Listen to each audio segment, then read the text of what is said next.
Welcome, player. We got Steve, who is funny and kind. Tabs is there to support and be creative all the time. Monica's playful, smart, and brave. Stu is there to misbehave. Paul just had free time, so he thought he'd show up. Welcome, player. David is happy you're here at the Lock Keeper. Welcome. See you in Chester, player. Welcome, player. And the mom brings out salads, and the dads are like talking about the meat. She just yells, "Isn't anyone going to mention the salads?" So I had a little salad bowl, and I had the picture of her yelling, and it said, "Isn't anyone going to mention the salads?" That's awesome. And as I knew it would be, nobody touched the salad. Yeah. And I was like, I knew no one would touch it, but it makes it Yeah. that much better that I had the card. That's so good. I love that. So, all three of you need a pen, right? yes. Please. Important question. Super important question. What is the difference? Thank you. How much does race matter? And it's not a like big question. I'm not trying to open a can of worms. I'm not talking politically. I mean the race within Dungeons and Dragons. So normally it has a lot of there's a lot of minutia of you get these abilities, you get these special things, but I'm going to kind of pare it down. I'm going to just pare Dungeons and Dragons down a bit. So you just get a bonus to an ability. Okay. So if I were between wanting to be a elf or a half elf, which would I go with and why? What you're looking at are pictures of the different races. As you can see, there is a feminine and masculine version of the human, halfling, gnome, half-orc, dwarf, half-elf, and elf. And this just gives you an idea of what they look like. You can make your character look like whatever you want. To answer your question, Monica, it's mainly whatever storyline you want to have, whatever your character wants your character to be half-orc and big and whatever. It's more like character flavor than anything. I want you to make a decision based on character flavor. I think I'm going to be a human. I think I'm going to be a very, very, very old man. You're going to be human? Yeah. Awesome. Steve, what kind of race draws your... I was gravitating towards gnome. Okay. Just simply because you had barely any description of that. So I feel I've been sleeping in different places during key moments in people's lives. I know he's here, but I don't know where. I've gone for half orc. Half orc? Yeah. I just saw it on the page and I was I want to be a half orc. Yeah. Awesome. I don't usually play the strong ones, so yeah, I thought that'd be fun. And half orcs in the worlds we can make it up however we want to go, because all worlds are different, but they tend to be misunderstood or judged immediately upon. Yeah. So, Stu, have you picked which? I'm fighting the James Bond thing still, so I'm going gnome. No, okay. No. But James Bond the gnome is so sick. Monica? I am going half elf. Half elf. Yes. I mean, I have a tendency to play either gnome rogues, so I can be very stabby, sneaky. Mm-hmm. I'm in a fairy phase because of all the stuff I'm reading that has fairies in it. But I think the people who have the best backstories tend to be half. Mm-hmm. Why do you say that? That's interesting. Why do you think Because you're not accepted by either side a lot of times. So if you're one or the other, you tend to be oh, I'm human, I'm gnome, I'm elf. You're very that's what I am. But when you're half, you usually have one side that's slightly more dominant, and then people who don't like it, whether it's, if you're living on more of a human realm and they don't like that you have the mystical side of you, or if everyone's viewed as big and powerful, but because you're half human, you're looked down upon because you're not fully what you could be. But that doesn't mean that you're any lesser of a person or a character or any of those things. But yeah, you usually have a more interesting backstory on how you got to where you are. I think that's totally true. And I think that's in real life, it's almost like being an immigrant, being from one culture and moving to another culture. Or or just having a foot in each culture allows you to see those cultures in different ways. Mm-hmm. I think it's interesting. But you're very inspired by a book series right now too.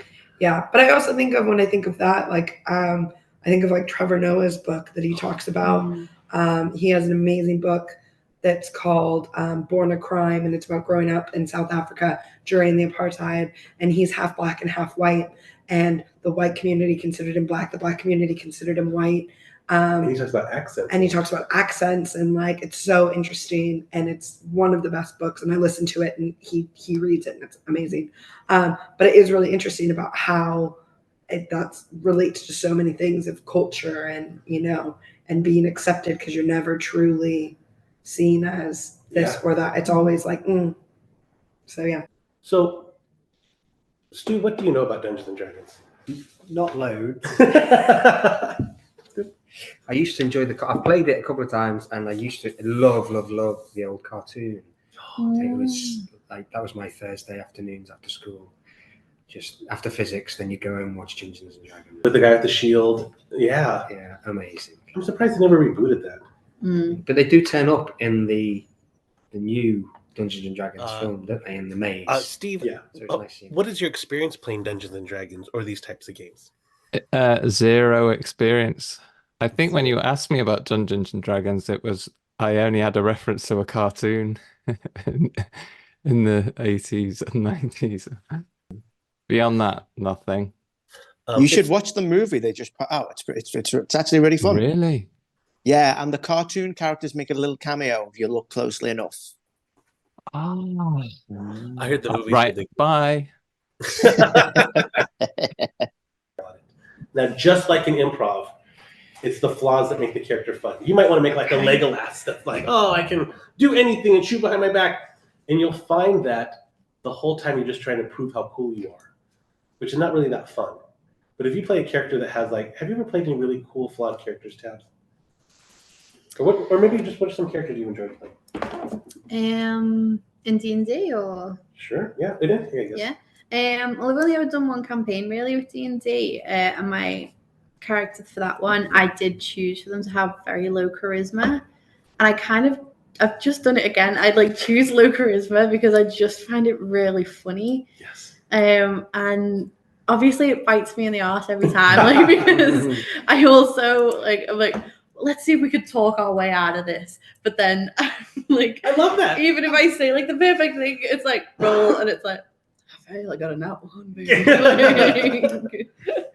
Okay, do you know what your fourth spell will be? Yes, thunderous applause. Oh, don't even. What does that do? I act so well that people are compelled to stand up and bang their hands together with such force that everyone around takes lightning damage.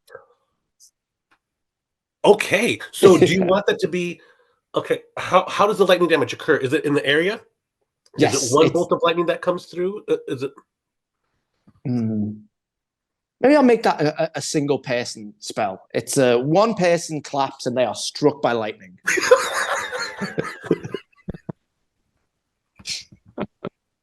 Are there any limitations to that spell? Like they have to be within so many feet or anything? Do they have to be outdoors? Could it happen inside? Like could you be inside a cathedral also? Maybe I have to get to the end of my piece without being interrupted. Okay. Yeah. So that if I'm aiming it at someone, but somebody else like hits me, then it's negated because I didn't finish and I didn't perform so much to incite thunderous applause. Okay, I have two questions for you then. Okay. The first question is are all your spells effective on like robots or things that don't have emotions? Oh, that's interesting. What about same language? Like, are you gonna make a dog? Could you hit a dog with it? I think, as far as language goes, my acting prowess transcends the written word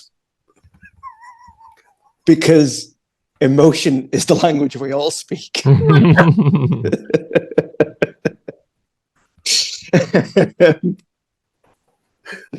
But I don't think it would work on robots. I think you need it unless the robots have something in them, like an emotional sensor. All this is absolutely. I love it. All this is absolutely. I'll leave that up to you as a DM. I'll leave that to your DM's discretion. Well, I'm totally down for us to discuss it in the game. If maybe if the robot could feel emotions, then I would be effective against them. So Arnold Schwarzenegger from Terminator, would you be able to lightning bolt that person? Thunderous applause. I think so, yeah, because he eventually does land in love, right? He becomes attached. He gives the thumbs up. So I would say with that one, because there are limitations to everything. Thank you for joining us. Welcome, players. Happy you were